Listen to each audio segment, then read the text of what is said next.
جناب رسول اللہ صلی اللہ علیہ وسلم نے فرمایا کہ ایک صحابی نے پوچھا کہ میں کس کی خدمت کروں، فرمایا ماں کی، پھر فرمایا ماں کی، پھر فرمایا ماں کی. بخاری شریف کی روایت ہے. چوتھی مرتبہ فرمایا باپ کی. تو پہلے 3 مرتبہ ماں کا نام کیوں لیا گیا؟ تو محدثین فرماتے ہیں کہ اصل میں ماں 3 مصیبتیں جھیلتی ہے جس میں باپ شریک نہیں ہے. پہلی مصیبت حمل کی مصیبت، دوسری مصیبت ولادت کی مصیبت جو بہت ہی شدید تکلیف کی ہوتی ہے، اور تیسری مصیبت اپنے خون کو دودھ بنا کر پلانے کی مصیبت. یہ 3 مصیبتوں میں باپ شریک نہیں ہے، بالکل ماں اکیلی ہے. اللہ کے حبیب نے ان تینوں مصیبتوں کی طرف اشارہ فرمایا.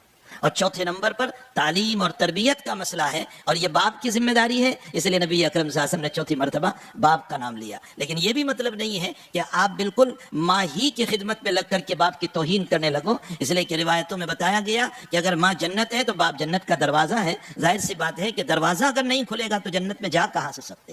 تو اور اسی لیے لکھا ہوا ہے کہ باپ سے مشورہ کرو اور ماں سے دعائیں لو.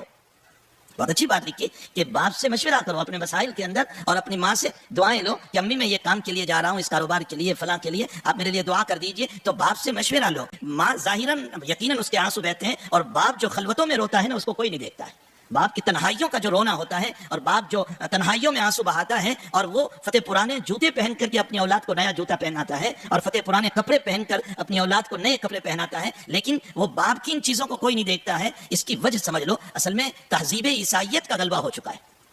اور تہذیب عیسائیت کے اندر حضرت عیسیٰ علیہ السلام کی والدہ ہے، والد صاحب نہیں ہے. اس لیے تہذیب عیسائیت میں والدہ ہی کے فضائل ہے، باپ کے فضائل نہیں ہے. ہم جس شریعت کے اور جس نبی کے ماننے والے ہیں ان کی والدہ بھی ہے، ان کے والد صاحب بھی ہے، اور جب دونوں ہیں تو ہمارے نبی نے دونوں کے فضائل بیان فرمائے.